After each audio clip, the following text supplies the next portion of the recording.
Greetings, amazing Culturians! Welcome back to the channel, and if this is your first time or your 1000th, please be sure to double check that you're still subscribed. We are on our way to 20K, and we're going to try to get to 50K by the end of 2024, and I can't do that without your help, so help me out. Thanks. And today, we're exploring Apple's latest blockbuster gamble, Argylle.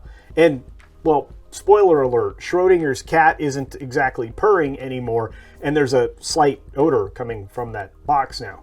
So let's break down the highs and the lows of what probably shouldn't have been a $200 million project. Regardless of whether I enjoyed it, it's time to look at the financial reality. Ready or not, here we go.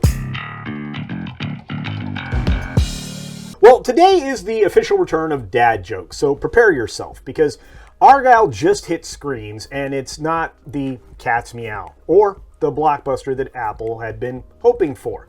Within a jaw-dropping budget of $200 million for its production, this star-studded action comedy stumbled out of the gate from the very first moments, with an opening of just $6.5 million for the Thursday preview and the Friday, which means there was probably plenty of room to stretch out for a catnap in those 3,600 theaters across North America.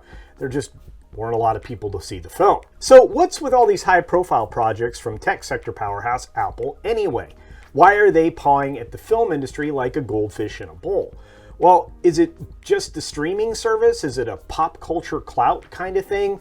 Or do they just have too much money not to waste it on some cultural catnip? They've been flexing their financial muscles with films like Killers of the Flower Moon and Napoleon, and the lack of interest in these projects must be flummoxing to them. Sure, they didn't exactly set the box office on fire, but they did signal that Hollywood's Apple ambitions are pretty big. And maybe in the case of like those prestige projects, they sought to take over what HBO long abandoned, the high quality, high concept art. And if that's their aim, then that's great. However, Argylle might be the first chink in their cinematic armor that really, well, sticks with them. So what was Argylle actually supposed to be? At least that's probably something you've been wondering.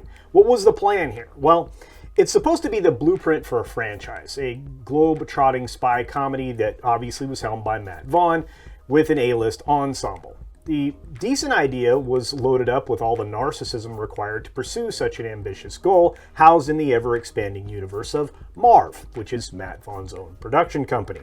So it definitely has him stamped all over it. And of course, star power wasn't exactly in short supply either. Henry Cavill, Bryce Dallas Howard, Sam Rockwell, and even pseudo-stars like Dua Lipa and John Cena were all featured prominently in the film. Sounds like a blockbuster right there, right? But Argylle isn't just a film, and maybe that was its biggest stumbling point. I mean, aside from the massive budget that didn't make it to the screen, at least not to my eyeballs, this was supposed to kick off a trilogy at the very least, maybe even more films and spin-offs. Well, with an $18 million debut, that trilogy dream might need a superhero save or a spend of at least one of the featured Cat's 9 lives. So what happened to all that buzz, or was there any in the first place? And what happens when critics and audiences join forces in disappointment? Well, you get Argylle. I mean, critics handed it a lukewarm review, which I thought was a little harsh and inaccurate, but it got much worse because the audience score coughed up a particularly gross furball in the form of a C+ from CinemaScore. And that is like a participation trophy handed out by the helicopter parents of Hollywood.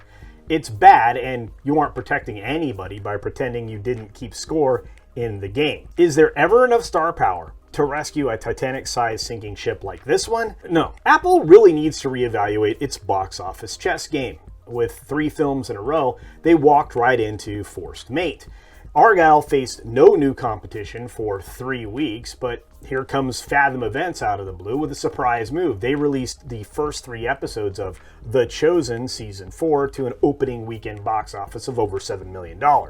That's insane. I mean, that's a lot of faith-based moolah in theaters for 3 episodes of a show. You don't usually see something like that. So ultimately, where does this leave Apple and its 3rd underperforming film in a row? Well, in spite of it all, an $18 million disappointment, Argylle might be perched at the top of the box office charts at the moment. But that's a hollow victory, and the $18 million debut isn't the splash that Apple was aiming for. And despite the fact that I still consider it a 5.5 to 6 out of 10 film, as we look ahead, can Apple actually continue to shell out $200 million for these types of projects? Will Argylle recover and somehow make it to break even? That's probably unlikely. Is it destined to be a footnote in Apple's cinematic journey? I think that's the most likely outcome, spending all 9 lives in its wake. So, as usual, hit me up in the comment section down below with your thoughts on Argylle and whether or not it's a box office blip or if Apple is headed for an extinction event. And since this one is likely not to get a whole lot of promotion from YouTube, I ask you, please like and share this video. Let others know what you think of it. And as always, be sure to take care of yourself, take care of others, and until next time, see ya!